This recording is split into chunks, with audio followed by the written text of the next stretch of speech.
Rough Edge FM. Irritatingly irresistible internet radio at roughedgefm.com. There's so much going on in your community that even in this age of information, it's tough to keep up. This show will help. It's all about what's new, what's happening, and what's out there. So if you're ready, sit back and listen up, Santa Paula. That's right, ladies and gentlemen. Listen up, Santa Paula. Can you hear me? Yes. You can hear me? Mm-hmm. Oh, good. I can't hear myself. No. I can't see myself either. And Julie, you're blocking your beautiful face. Yeah. What's going on with your camera? I can't seem to get my camera to work. Where's your camera? It is now in front of you because I thought people would enjoy looking at you better than they look at me. Okay. All right. So, and besides, when you two are on, I don't ever get to talk anyways.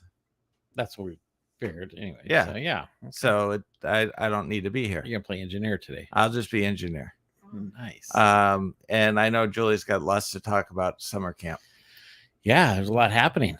So Yeah. we finished our 4 weeks of summer camp. Mm-hmm. And the kids thoroughly enjoyed every second of it.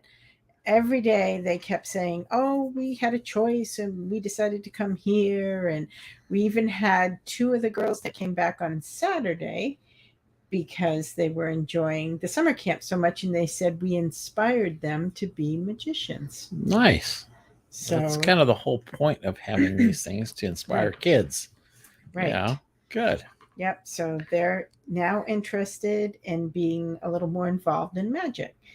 And it was fun watching the kids get so excited about performing tricks and feeling like, wow, I can actually do something. You know? It was really neat. Yeah. And kids make me happy anyhow. I'm in my element when I'm around kids. So it was a lot of fun. One day, May and I, the two assistants, were running the magic camp class because Jim was out doing something and Josh was out doing something and Jared was sick. So the assistants took over and we did a pretty darn good job. There you go. Too. Yeah. Yep. Good for you guys. How many kids total for the whole event? Ooh, The whole time? Well, the first week, I think our max was 23. Mm-hmm. The second week, our max was 17, I think. Mm-hmm. Then the third week was about 15, and there was about around 12 or 13 for the last week, because it was a different group each week. Yeah. And there were days, especially when you got to the older kids, where there was sports and other things going on, so they didn't always come. Yeah. Or I guess it's the school system has summer class, and then in the afternoon they were doing the summer camps. Yeah. So It's like deja vu. What happened? I'm watching you guys on Facebook Live. Well, nice. And so there's about so Julie's still talking. Uh-huh.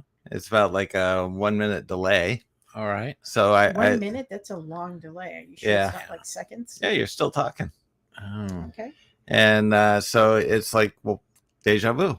I get to relive the experience all over again. There you go. Mm. So- Yeah, nice. So what's going on in your world, Jim?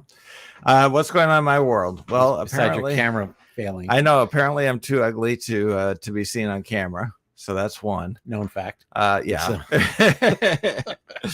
Let's see. Well, we have a big show coming up on Saturday with George Tovar. Mm-hmm.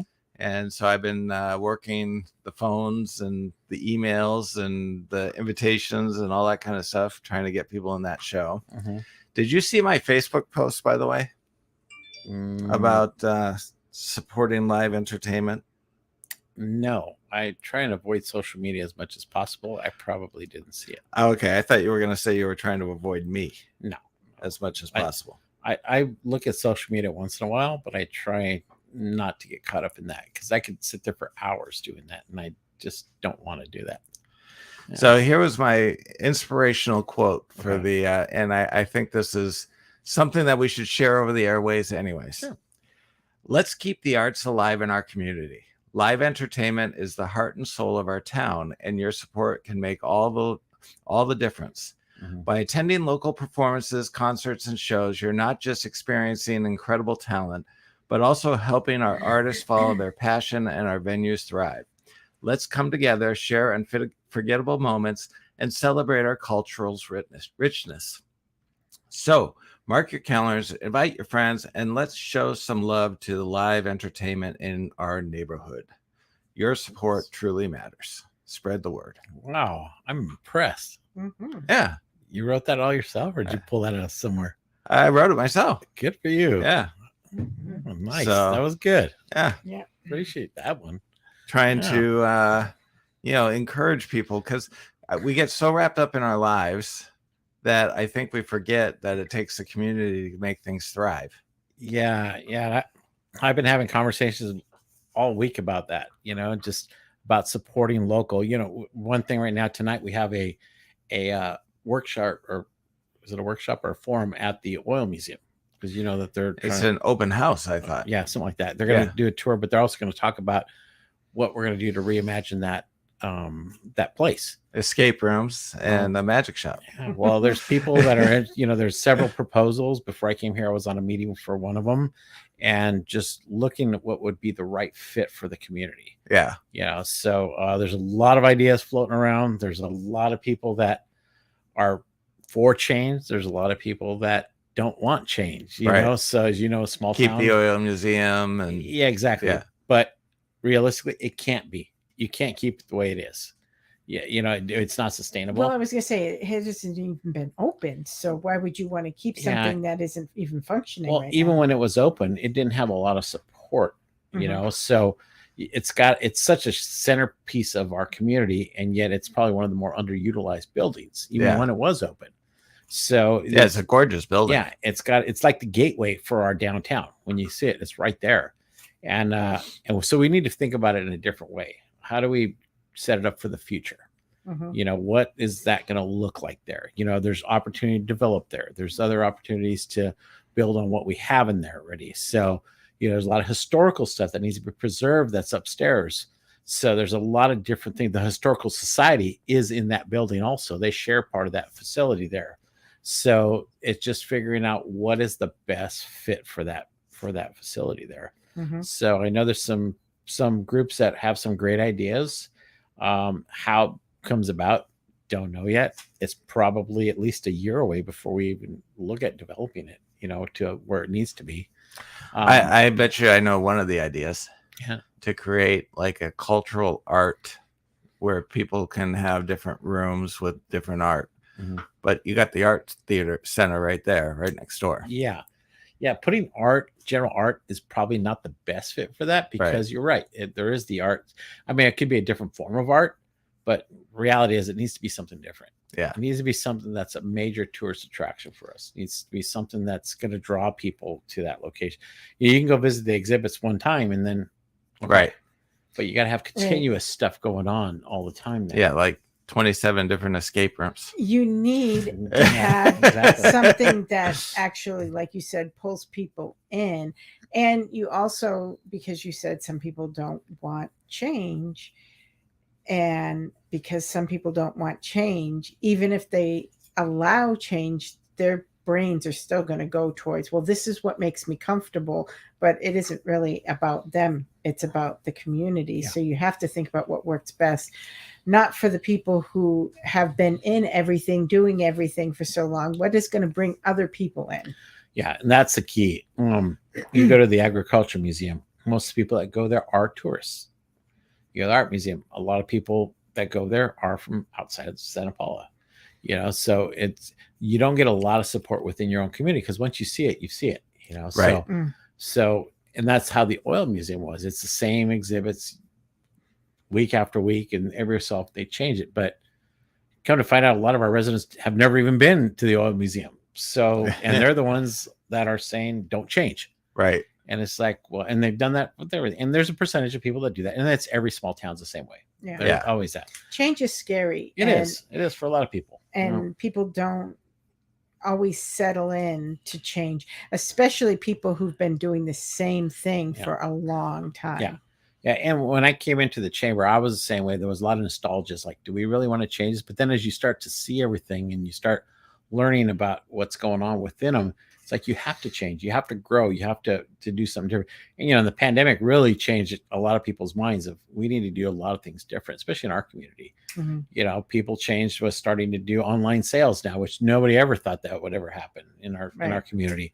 So, but for the museum, it's going to be great to hear all the different ideas, the pros and cons of everything, and you'll get a percentage of people that may not want change, and hopefully the city takes note of everything and puts it all together and figure out what's the best solution or the best answer for our community. I mean, well, we're going to create a Disneyland for the arts. Okay. That's our goal. Mm-hmm. Right? Or did I misspeak? Well, no, I just think bigger than Disneyland. Bigger than Disneyland. Yes. Think outside the box. Why go with a brand that's already been made, and wow. Have your own brand. Right. Norman Rockwell for the arts. Jim's World. Yeah, Jim's World. Hey, yeah. I like that. Mm-hmm. That's got a great ring to it. Mm-hmm. Look at that. Nice. Yeah. I lit up. Too bad the cameras can't see me. So yeah, it's great to see some movement on that, and I think once the sale's complete for that building, where the transfers over to the city and they do the repairs, I mean it's an open table for you can do anything there, really. And there's surrounding property that can be developed too. So we'll see what happens. There's a couple workshops scheduled this tonight and I think next week as well. So tonight it starts at 5:30. 30, I think it is. Yeah, 5:30. The one thing that I see in some places, and then we might have some, they're not prominent enough for me to know about it, which means that there's probably an awful lot of people that don't know about certain things. A real wholesome community center that caters to a wide range of people, that caters to your tourists, but also caters to the people in the community, a place where anybody can go. They can walk in and there's all these different things to do that gets them involved in what's happening in the community, or even appeals to somebody who isn't from the community, but would like to come and see something that represents the community that they're in at that moment. That sounds like a House of Magic pitch. Yeah, we looked at an element, at least I thought about it, was that we need to honor the city and put maybe a little history of the city there, because we don't have a Santa Paula History Museum. Right. And we've actually looked at that as possibly an option for the old fire station that's on 8th and Santa Barbara, to make that into a small museum honoring the city. So there's a couple options there that we can look at, and working with the Historical Society, hopefully we can come up with some ideas for some locations for it. It would be great to have a history of that, but I look at, like, you're looking at STEAM programs, all these different types of things. It would be good to have more interactive stuff for kids too, and a component of that, because we don't have enough of that here at all. Have a center where it's hands-on, where people can go and they feel at home, whether they're a kid or an adult. So they always have a place that makes them reconnect with the community, as well as welcoming people from the outside, because you get perspective when you open up to the outside as well. Yeah, there's House of Magic. Yeah, there you go. There's got to be a lot of interactive stuff, and the technology's way up there now that you can do a lot of interactive stuff for kids. House of Magic. I'm just sending out subliminal messages. There you go. All right. Let's stake your claim tonight. There you go. That was the sales pitch that we actually gave to Ventura when we first started the foundation. Yeah. So, but it takes the right community to adopt that philosophy. Yeah. Well, and it's finding a way to make people kind of feel comfortable with what you're doing. It's a lot. It's a lot of your vision being realized on a grander scheme of things, because everybody has their perspective or their vision of what they want to see. Yeah. And sometimes it's hard to have a vision and think, well, everybody should understand this vision. Not everybody does. Well, Uh-oh. that was fast moving. Yeah. You want to explain what's going on? We are expecting our second grandchild, our first local grandchild, Joshua and Nikki. They are past their due date now. Yeah. And so Julie has actually been invited to be in the delivery room with them. And so she's waiting for that phone call. That might have been the phone call. I don't know. It could have been the phone call. I mean, she like flew out of that chair. I've never seen her move that fast before. I haven't either. Apparently the knee is working The fine. knee is working really good.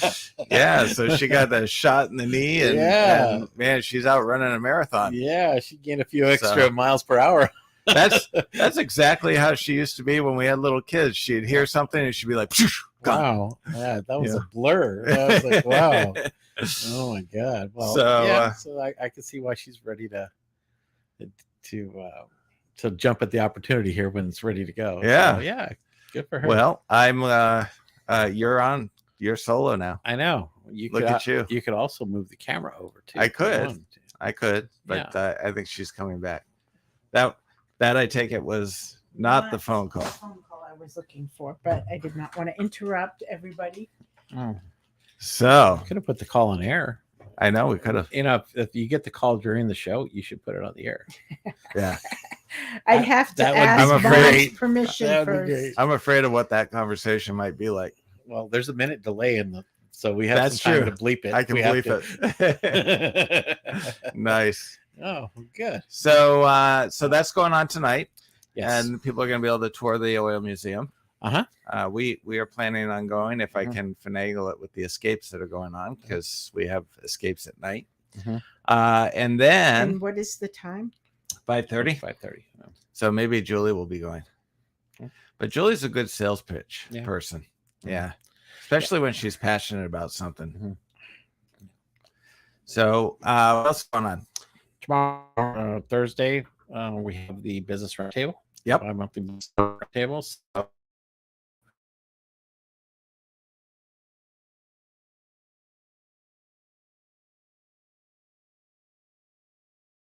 Your cameras? Okay.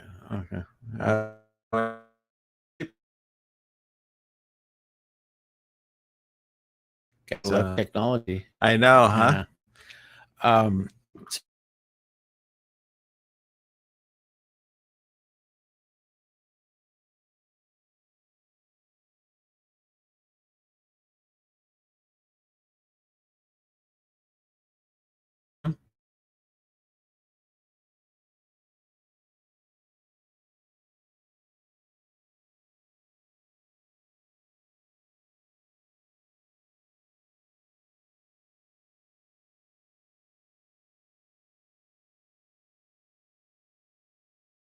Present.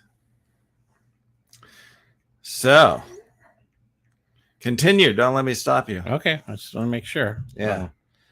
So we'll have a presentation from Elena to talk about the county's 150th party. And then we'll have a presentation from our community development department. And then I will give a brief presentation as well on what's going on in the chamber. And so that goes from 9 to 9:30 at the Glen Tavern. 9 to 10:30. 9 to 10:30. Yeah. Sorry. So we do at the Glen Tavern. About 45 minutes of presentation. Then we take questions. Okay. And it's a good opportunity for businesses to ask. Here's your opportunity to talk to city leaders and ask questions, because sometimes you don't get a chance to talk with them. And city manager will be there also. So it's a good networking opportunity. Yes, we spend about 15-20 minutes before the meeting, or even longer, to network. And a lot of businesses that never get a chance to talk to other businesses, here's their one opportunity, and they make the connections. So right, it's grown from, I think we've had like maybe 5 or 6 businesses when we started, maybe 10 businesses, and now it's up to like 30 or 40 businesses and it's good to see that, and it'll continue to grow, and hopefully we outgrow that room. So but it's but where would we go? We'll find a place. I mean, I'd love to have 100 businesses there. That would be great.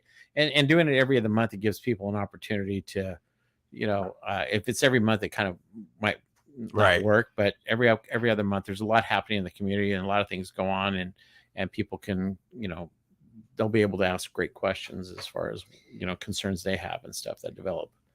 Yeah, at least for now, I think every other month. I mean, maybe eventually if it becomes something, bigger, then you might want more on the every month. But then you're kind of overlapping with what you're already doing with businesses as far as the chamber and everything else. So everybody can't be in meetings 24/7. Well, yeah. And what we do, even with like my chamber mixers, I'm kind of moving them to like every other month or every quarter right now because there's so many other things going on right now. And with the business roundtables, the schedule that I'm trying to put them strategically in place, and we've had a lot of grand openings lately. Like we had one this Friday at our Cocina 1912, the restaurant on 1069 East Main Street, right between Ojai Street and 11th Street, right next to the Oil Museum. Okay. So we're going to be there from 3 to 9, have a ribbon cutting, get some tacos, we're going to mariachi music. We'll have just a great networking opportunity there too. So we've had that, and then the 2 weeks later, we have another grand opening of our Thai place here in town too. We have a ribbon cutting ceremony the following week for the Boys and Girls Club for their new restrooms. So we're actually going to do ribbon cutting and flushing of the bathroom. Wow. Nice. Yeah. Can I be the first one to pee on the rim? Sure. Yeah. So a little unusual. It's a little quirky here that we're doing this, but they wanted to do a ribbon cutting ceremony. So I'm like, okay, we'll do a ribbon cutting ceremony. And you know how they do it in the stadiums when they build them, they do a flush test where they flush everything at the exact same time to make sure it'll work. It can handle it. And I asked them, are you going to do that, or we do that right then and there? We have our county leaders and city leaders all use the facilities and flush them at the same time. We'll see what happens. So they literally flush every toilet in a stadium at the same time? Well, you'd think that they would have to, because think about when you have a stadium going and there's a game or a concert and there's almost always somebody in the bathroom. So you're guaranteed to have all of those toilets being flushed pretty much. So what do they do? Assign one person to each toilet? Yeah. They get 500 people and however they do it. Yeah. Walking. Okay, everybody in 3. I don't think 2, there's 500 1. toilets, but there's probably a significant amount. Yeah, I know when I was following when they were building the stadium in Vegas for the Raiders, I was following their progression. They actually had a ceremony where they tested all the restrooms, all the toilets and sinks all at the same time to see if it could handle it. So they actually brought in volunteers for the day and they scheduled it, and it was like at this exact time, flush and do whatever. So how they communicated just to make sure it all works, it all funnels down where it's supposed to go. Then all of a sudden you look at the field and it's flooded underwater. You really don't want to have a scenario where all of a sudden you have a bunch of toilets being flushed at the same time, and in the middle of a game or a concert there's a geyser going off in the middle of the field. That might not work. Yeah, that wouldn't be a good situation. But so it's exciting to see that, because that's been a long time coming for those restrooms. And it's needed for quite a while. They got some great funding to do it. And so, that's step one. I will be performing there on Monday. Are you? Okay. So I will be in Piru tomorrow. And I was at Fillmore yesterday. Nice. So, okay. Yeah, there's a lot of kids that go in this program. I think we're up to about 800 kids. Yeah, they had a good number of kids there yesterday. Yeah, so it's good to see. Jan Marholland and her team are doing a great job. I serve on their board. I'm their vice president right now. Of course you do. So I'll be. I was going to ask you, do you want to serve on the House of Magic board? It all depends. Well, let's talk contract negotiations. Yeah. What do I get out of it? Do I get an annual escape room for? Yeah, for six people, right? There you go. Yeah. But yeah, it's good to see all the changes that they're doing there, and they're finally getting some funding to improve it. City's been fantastic about helping with that too, so they're doing a good job helping get all that set up. So nice. So it's good. We were out there for their camp or whatever they did a few weeks ago. I forgot what it was called, but their Kids Day. There you go. And the kids were great, but man, they wear you down. Oh, they do. They wear you down. Yeah, they keep you hopping. I was there for those stomping rockets, the air. Oh yeah. Oh my God, it was nuts. These kids are. I mean, I love watching the kids, but it took one kid because nobody would do it after they ate. One kid said, "Can I do it?" and did it, and all of a sudden, every kid converged on there, and you just see these rockets going everywhere into the parking lot, whatever. I'm chasing all these things, and I'm like, I'm done with them. I'm not chasing it. And I told some of the volunteers that were there helping with that, I go, I'm too old to do this, so you guys handle this now. So yeah, because you're 58. I know I'm an old timer now. So, Yeah. but He's the oldest one in the room. yeah. So Mhm. yesterday, I was the oldest one in the room Were you? at the boys or the Fillmore Boys and Girls Club, Mm-hmm. which is kind of depressing.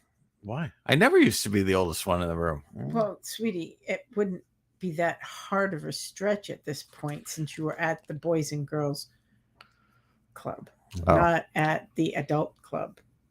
Not at the Ladies and Gentlemen's Club. Yeah. I think you'd still be the oldest there too. I know. Yeah. So, yeah, senior Okay. center might work for you though. Yeah, yeah. I'm gonna start going to senior centers and performing there. They have the I've actually done a couple of them. monthly luncheons here. Yeah. Yeah, you can do those. Yeah. Mhm. I've done a couple of them. So Yeah. they're a lot of fun. They really enjoy it.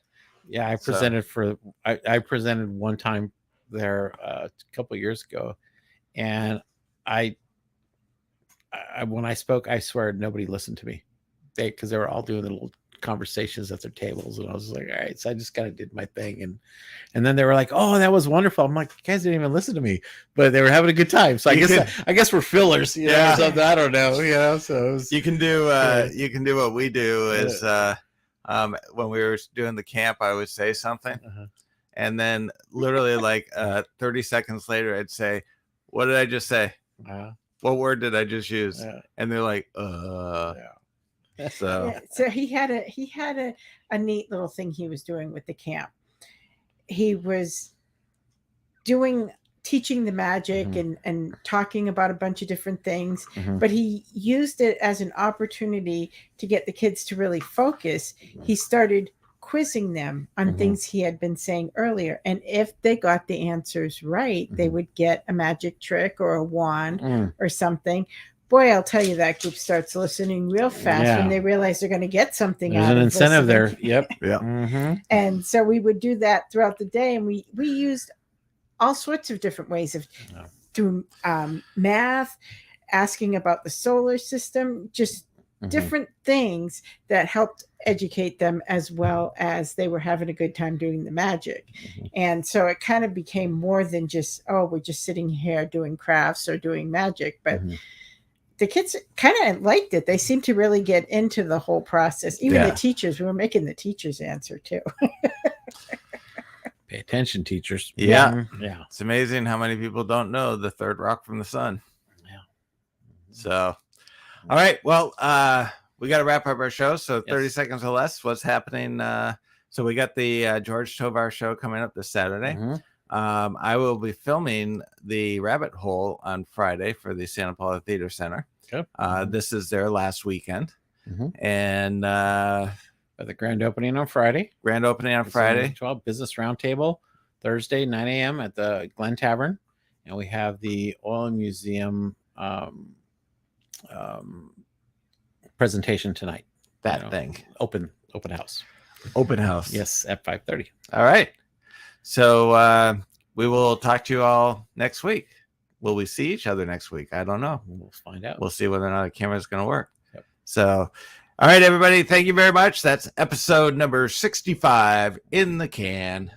So stay safe.